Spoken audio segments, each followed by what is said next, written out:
Assalamualaikum warahmatullahi wabarakatuh. Kaifahalukum anandaku sekalian, ikhwan dan akhwat SD Islam Riyadhus Shalihin.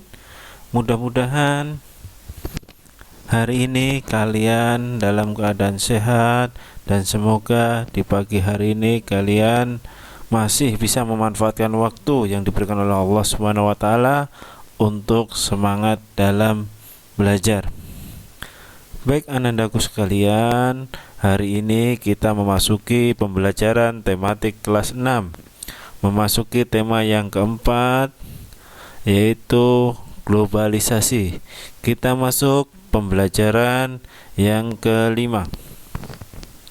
Anandaku sekalian,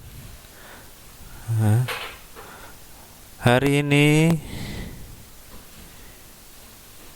kita akan belajar yang pertama, yaitu menjelaskan peran Indonesia dalam kerjasama ASEAN di bidang sosial budaya. Yang kedua, membuat poster ajakan melestarikan budaya. Anak-anakku sekalian, perhatikan gambar di layar ini. Ada yang tahu apa itu? Ya betul, itu adalah gambar pakaian batik. Perlu diketahui anak-anakku, batik merupakan pakaian khas yang berasal dari Indonesia. Pada tanggal 2 Oktober 2009, UNESCO menetapkan batik sebagai warisan kemanusiaan untuk budaya lisan dan non-bendawi. Untuk itu, tanggal 2 Oktober diperingati sebagai Hari Batik Nasional. Sebelumnya, UNESCO telah mengukuhkan keris Indonesia dan wayang sebagai karya agung warisan kemanusiaan milik seluruh bangsa di dunia. Hal tersebut membuktikan bahwa budaya Indonesia telah mendunia, sehingga kita sebagai rakyat Indonesia tentu harus memiliki rasa bangga terhadap seni batik. Sebelum kita memasuki materi selanjutnya, anandaku sekalian, apakah ada yang tahu apa itu UNESCO? UNESCO adalah United Nations Education, Scientific and Cultural Organization, atau bisa disingkat dengan UNESCO. Merupakan badan khusus milik PBB, yaitu Perserikatan Bangsa-Bangsa, didirikan pada tahun 1945. Tujuan organisasi ini adalah mendukung perdamaian dan keamanan dengan mempromosikan kerjasama antar negara melalui yaitu pendidikan, ilmu pengetahuan, dan budaya dalam rangka meningkatkan rasa saling menghormati. Ini adalah secara singkat yaitu berdirinya UNESCO dan tujuannya. Selanjutnya, jika kamu ingin mengusulkan pada UNESCO, kebudayaan apakah yang kamu usulkan sebagai warisan dunia? Silahkan. Ini merupakan pendapat kita masing-masing. Karena apa? Karena Indonesia memiliki banyak pulau atau disebut dengan negara kepulauan, sehingga di Indonesia memiliki bermacam raga budaya yang ada di seluruh Nusantara. Baik anandaku sekalian, kita masuk materi selanjutnya, yaitu menjelaskan peran Indonesia dalam kerjasama ASEAN di bidang sosial budaya. Peran Indonesia dalam kerjasama ASEAN dalam bidang sosial budaya diantaranya adalah: yang pertama, meningkatkan jumlah tenaga ahli yang mampu menguasai ilmu pengetahuan teknologi. Ini merupakan salah satu peran Indonesia di negara ASEAN yaitu meningkatkan jumlah tenaga ahli yang mampu menguasai iptek ilmu pengetahuan dan teknologi, baik dalam bidang perkembangan teknologi industri ataupun yang lainnya, agar memajukan perkembangan dan memajukan negara masing-masing dengan yaitu bekerja sama dalam meningkatkan kualitas tenaga ahli agar ilmu pengetahuan dan teknologi dapat dikembangkan oleh para tokoh yang sesuai dengan bidangnya. Yang kedua yaitu memberikan bantuan para ahli untuk meningkatkan kemampuan para ahli dalam mengembangkan penemuan yang bermanfaat untuk negara-negara di ASEAN. Yang ketiga, anandaku sekalian, meningkatkan kualitas sumber daya manusia, yaitu memberikan pendidikan, memberikan pengetahuan tentang perkembangan zaman. Karena zaman semakin maju sehingga tantangan bagi manusia untuk memiliki daya saing di dunia harus ditingkatkan, sehingga kualitas sumber daya manusia bisa diraih dengan yaitu melalui pendidikan ataupun jalur-jalur yang lain agar memiliki daya saing di dunia, agar di setiap negara tersebut tidak menjadi negara yang tertinggal. Yang keempat yaitu meningkatkan jumlah usaha kecil menengah dalam bidang sosial budaya.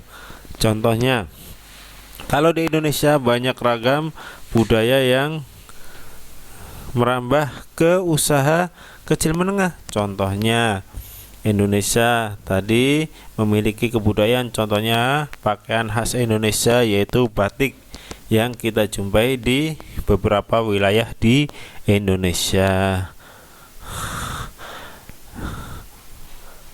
Selanjutnya, anandaku sekalian, salah satu budaya Indonesia yang sudah dikenal di dunia adalah batik.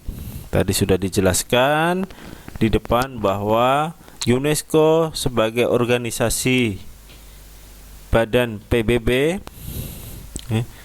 menetapkan bahwa tanggal 2 Oktober diperingati sebagai Hari Batik, sehingga anandaku sekalian, batik merupakan pakaian khas Indonesia yang sudah mendunia, yang dikenal oleh dunia.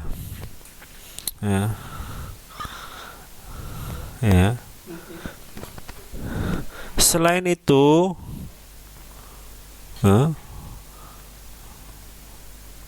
dari sekian banyak keragaman yang ada di Indonesia, yaitu keragaman budaya, sehingga mendorong Indonesia untuk bekerja sama dalam bidang kebudayaan, yaitu seperti pengenalan budaya suatu negara kepada negara lain, yaitu contohnya yaitu batik. Batik merupakan warisan maksudnya adalah batik merupakan warisan bangsa dan juga ciri khas bangsa. Oleh karena itu, Indonesia mengenalkan pakaian khas bangsa yaitu batik diperkenalkan di negara-negara ASEAN Tenggara atau organisasi ASEAN, sehingga di sini Indonesia membuka yaitu berperan dalam kerjasama dengan ASEAN dalam kegiatan membatik. Untuk mengetahui bagaimana peran Indonesia dan ASEAN dalam kegiatan membatik, silahkan bacalah teks pada halaman 29 yaitu dengan judul peran kerjasama Indonesia dan ASEAN dalam kegiatan membatik. Di sini kalian akan mengetahui bagaimana salah satu kerjasama Indonesia dengan negara-negara ASEAN dalam bidang sosial budaya. Setelah kalian membaca teks tersebut dengan seksama dan sebagainya, maka jawablah pertanyaan yang ada di halaman 30 untuk mengetahui bagaimana kerjasama Indonesia dan ASEAN dalam kegiatan membatik. Anak-anakku sekalian, setelah menjawab pertanyaan tersebut, kalian akan mengetahui bagaimana peran besar Indonesia dan ASEAN dalam kegiatan membatik, yaitu mengenal batik yang merupakan ciri khas bangsa Indonesia. Ya. Selanjutnya, anak-anakku sekalian, tidak hanya kegiatan membatik saja, banyak sekali ya kegiatan yang bentuknya adalah kerjasama Indonesia dan ASEAN dalam bidang sosial budaya. Silahkan anak-anakku sekalian, kalian cari informasi bentuk kerjasama Indonesia dalam bidang sosial budaya dan menyimpulkannya dalam tabel halaman 30. Kalian bisa mencari di majalah, di koran, di media elektronik yaitu internet, atau dalam berita di televisi atau yang lainnya. Baik anak-anakku sekalian, kita masuk ke materi selanjutnya, yaitu materi seni budaya dan prakarya atau SBDP. Perhatikan anak-anakku sekalian,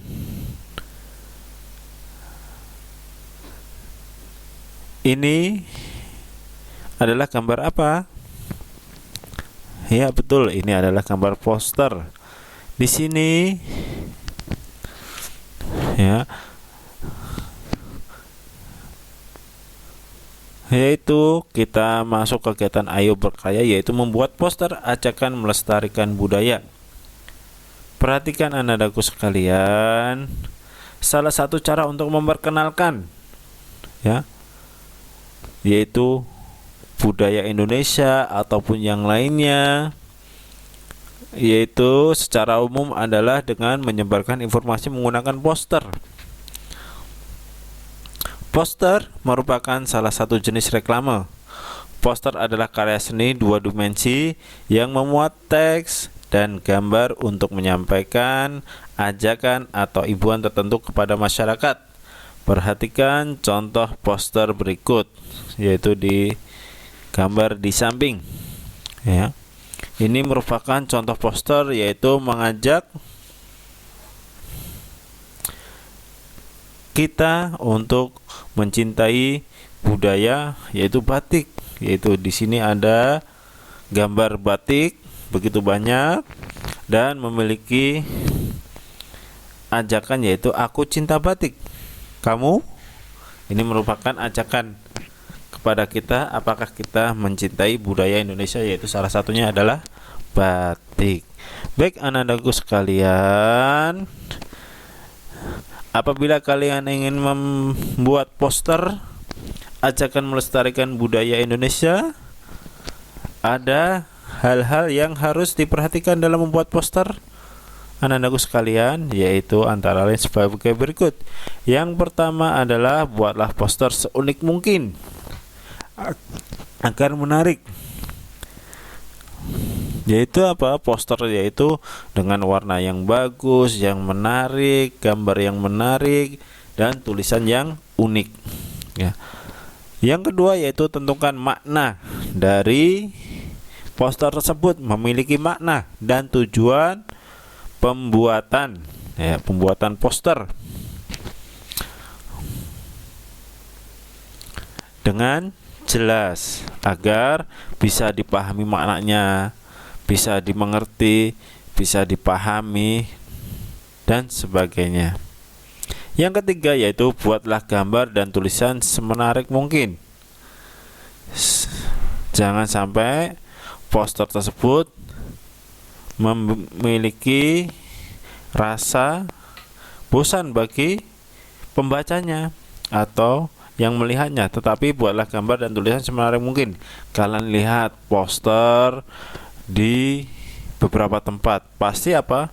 Pasti memiliki bahasa yang unik, gambar yang menarik, sehingga membuat orang akan tertarik akan isi poster tersebut. Yang keempat, anak-anakku sekalian, menyampaikan informasi dengan slogan yang mudah diingat. Sehingga slogan yang mudah diingat seperti iklan kendaraan bermotor ataupun yang lainnya,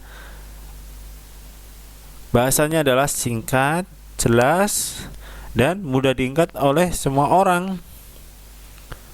Yang kelima yaitu perhatikan keseimbangan tata letak antara gambar dan tulisan. Jangan sampai gambarnya begitu banyak tetapi tulisannya kecil dan tidak terlihat.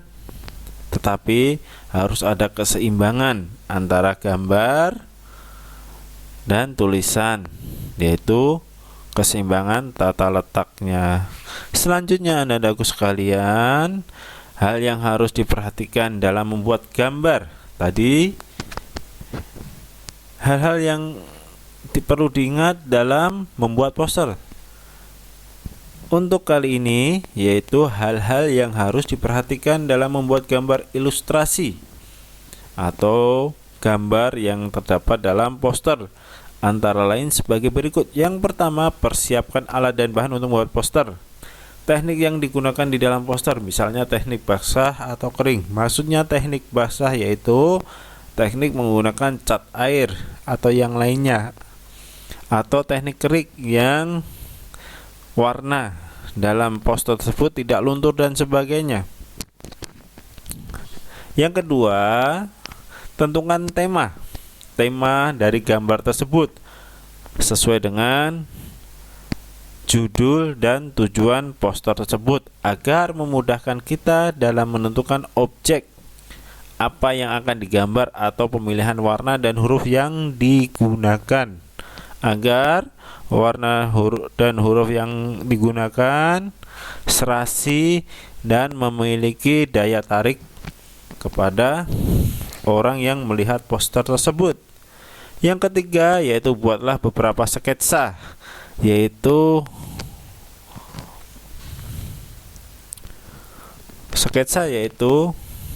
gambaran dasar agar kita dapat memilih yang terbaik untuk digunakan.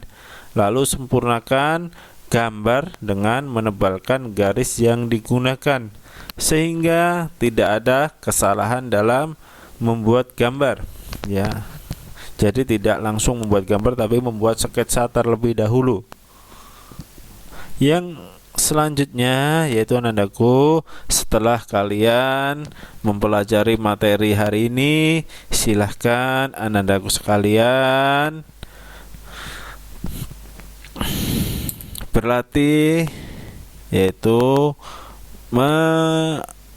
mengisi tugas yang Bapak berikan, yaitu yang pertama yaitu kegiatan ayo merangkum di halaman 33. Yang kedua adalah kegiatan ayo berlatih di halaman 33 dan 34. Anak-anakku sekalian, cukup sekian materi yang Bapak sampaikan. Insya Allah materi akan kita lanjutkan di pertemuan berikutnya. Mudah-mudahan dapat dipahami. Apabila tidak dipahami, silahkan bisa bertanya langsung dengan guru kelas masing-masing. Baik anak-anakku sekalian, ikhwan dan akhwat yang solih dan solehah, Bapak cukupkan sekian. Kita tutup dengan doa kafaratul majelis.